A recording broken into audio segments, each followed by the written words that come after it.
there are only 4 layers, but they are equivalent to those 7 layers. So we will see the chart which will make some comparison between these two models.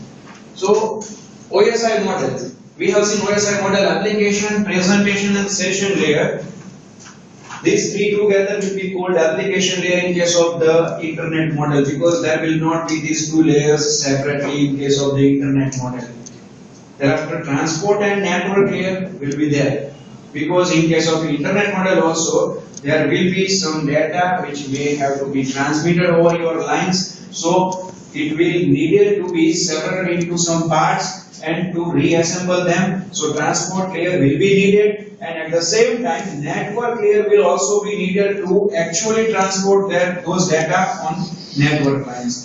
And physical layer will always be there, but it will be called as network layer. I am not saying that physical layer is not there, but in equivalent terms it is called the network layer. So data link and physical layer will be called the network layer. And these are the protocols, because in case of the internet model we know the TCP/IP, transmission control protocol and internet protocol. So these are the protocols which are used at this internet model level. At application level there are HTTP, HTTPS. HTTP means it is the default protocol used over the internet. When you open any website, there will be a default HTTP, that means hypertext transfer protocol, and it may be HTTPS, that means hypertext transfer protocol secure. There may be some domain name service or SSL, secure socket layer. In the same way, at the transport level there may be TCP. TCP means transmission control protocol, which is very famous. Other layers are not very famous because they are not used in our day-to-day life. At network level, IP, internet protocol, which is famous, and physical level it is Ethernet. Ethernet is the default technology of LAN. Whenever you go to the market to purchase some network card, or we can say the LAN card, the dealer will give you the Ethernet enabled LAN card if you don't ask for some other type of card, because it is very popular to make the LAN setting. So Ethernet card. So here when the physical layer is talking about, then the Ethernet will be there.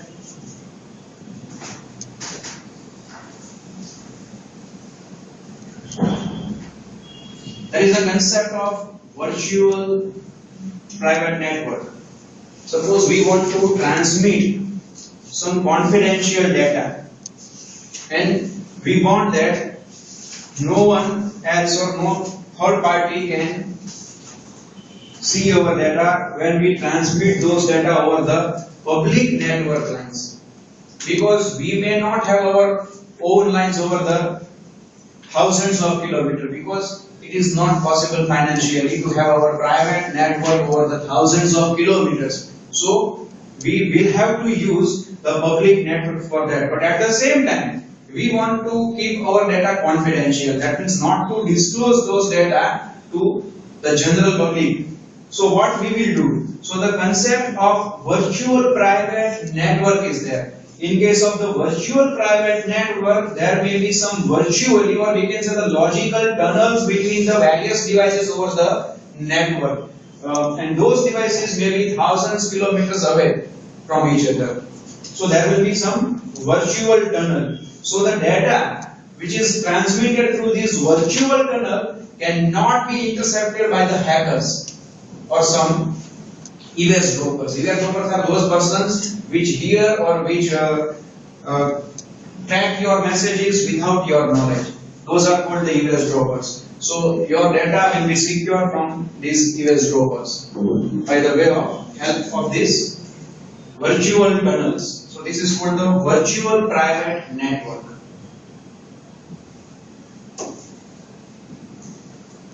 It's very easy. 2-tier and 3-tier architecture is very easy, so we will skip it in this quick revision session. So we come to chapter 4 now.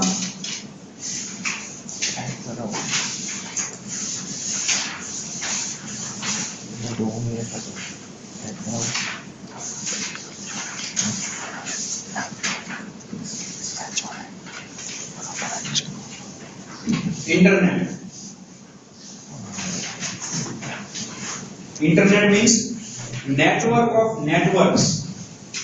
So it is a network of networks all over the world, which is also called WZ, or we can say WWW. So over the internet there are various types of connections available, which is having different types of speeds.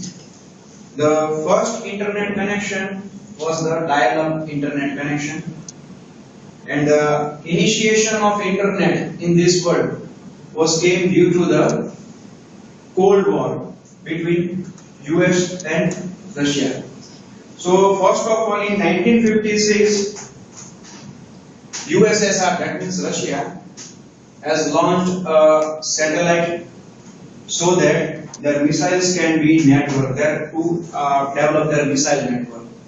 So immediately after 1 year, that means in 1957, US also launched a satellite, and it has also established its network, military network, and thereafter the Agranet came into existence, which evolved the real internet, which is we are using nowadays. So it's a network of networks, and when the network of two countries or two continents are connected with each other, there are used these type of very fast cables which may vary in the speed from 45 to 155 Mbps. These are the cables used, which are most probably the fiber optic cables, because fiber optic cables can carry more and more data, and it can transmit this data very speedily.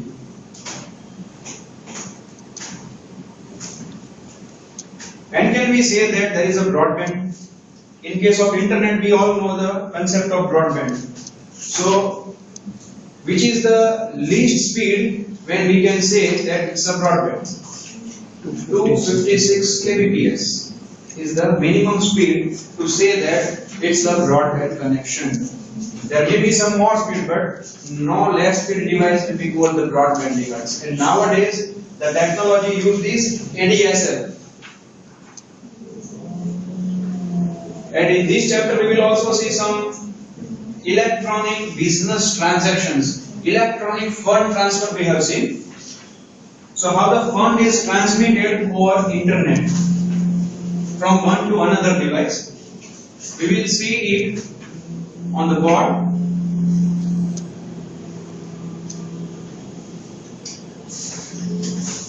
If we want to transfer our fund within the India, then which are the ways?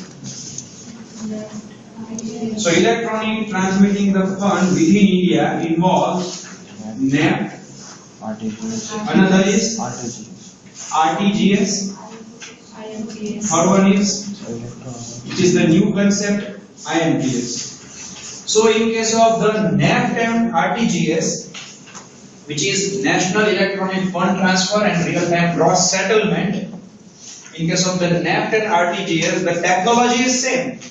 The only difference is the difference regarding the amount you can transfer.